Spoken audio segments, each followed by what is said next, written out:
on the TED stage, I announced a company I was working with at the time called Odeo. And because of that announcement, we got a big article in the New York Times, which led to more press, which led to more attention, and me deciding to become CEO of that company, whereas I was just an advisor, and raising around venture capital and ramping up hiring. One of the guys I hired was an engineer named Jack Dorsey. And a year later, we were trying to decide which way to go with Odeo. Jack presented an idea that he'd been tinkering around with for a number of years that was based around sending simple status updates to friends. We were also playing with SMS at the time at Odeo, so we kind of put two and two together. And in early 2006, we launched Twitter as a side project at Odeo. Now, it's hard to justify doing a side project at a startup where focus is so critical. But I had actually launched Blogger as a side project in my previous company, thinking it was just a little thing we do on the side. And it ended up taking over not only the company, but my life for the next 5 or 6 years. So I learned to kind of follow hunches, even though you can't necessarily justify them or know where they're going to go. And that's kind of what's happened with Twitter time after time. So for those of you unfamiliar, Twitter is based around a very simple, seemingly trivial concept. You say what you're doing in 140 characters or less, and people who are interested in you get those updates. If they're really interested, they get the update as a text message on their cell phone. So for instance, I made Twitter right now that I'm giving a talk at TED. And in my case, when I hit send, up to 60,000 people will receive that message in a matter of seconds. Now, the fundamental idea is that Twitter lets people share moments of their lives whenever they want, be they momentous occasions or mundane ones. It is by sharing these moments as they're happening that lets people feel more connected and in touch, despite distance and in real time. This is the primary use we saw of Twitter from the beginning, and what got us excited.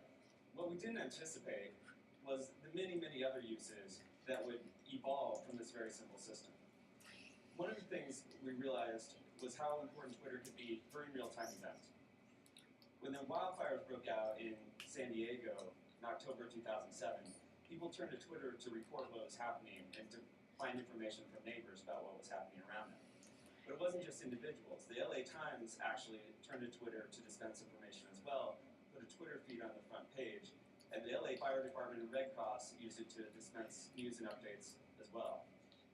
At this event, dozens of people here are Twittering, and thousands of people around the world are following along because they want to know what it feels like to be here and what's happening. Among the other interesting things that have cropped up is many things from businesses, from marketing and communications and predictable things to an insanely popular Korean barbecue taco truck that drives around LA and Twitter's where it stops, causing a line to form around the block.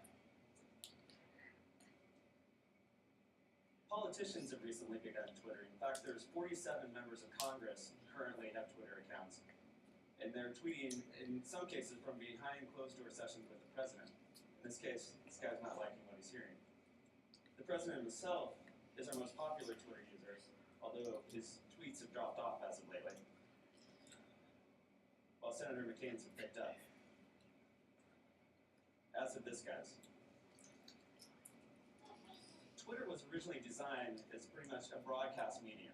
You send one message and it goes out to everybody and you receive the messages you're interested in. One of the many ways that users shaped the evolution of Twitter was by inventing a way to reply to a specific person or a specific message. So this syntax, the @username that Shaquille O'Neal's using here to reply to one of his fans, was completely invented by users. We didn't build it into the system until it already became popular, then we made it easier. This is one of the many ways that users have shaped the system. The other is via the API. We built an application programming interface, which basically means programmers can write software that interacts with Twitter. We currently know about over 2,000 pieces of software that can send Twitter updates and interfaces for Mac, Windows, your iPhone, your BlackBerry, as well as things like a device that lets an unborn baby Twitter when it kicks, or a plant Twitter when it needs water. Probably the most important third-party development came from a little company in Virginia called Surmise. Surmise built a Twitter search engine. And they tapped into the fact that if you have millions of people around the world talking about what they're doing and what's happening around them, you have an incredible resource to find out what's happening among any topic or event while it's going on. This really changed how we perceive Twitter. For instance, here's what people are saying about TED. And this is another way that our mind is shifted, and Twitter wasn't originally what we thought it was. So we liked this so much, we actually bought the company and are folding it into the main product. This is not only lets you view Twitters in different ways, but it introduces new use cases as well. One of my favorite is what happened a few months ago when there was a gas shortage in Atlanta. Some users figured out that they would Twitter when they found gas, where it was, and how much it cost, and then append the keyword ATL gas, which let other people search for that and find gas themselves. This trend of people using this communication network to help each other out goes far beyond the original idea of just keeping up with family and friends.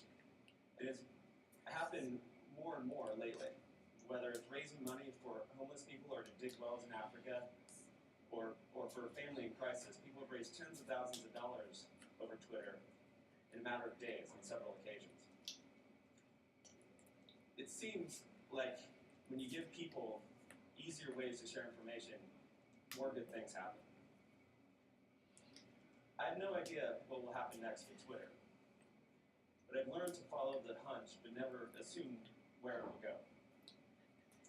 Thanks.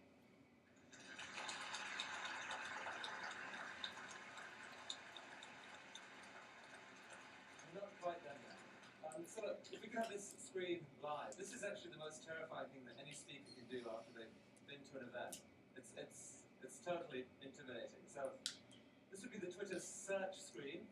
So we're going to just type a couple of random words into Twitter. For example, Evan Williams. Evan Williams, give people more good ways to share information and follow your hunch at TED. Currently listening to Evan Williams.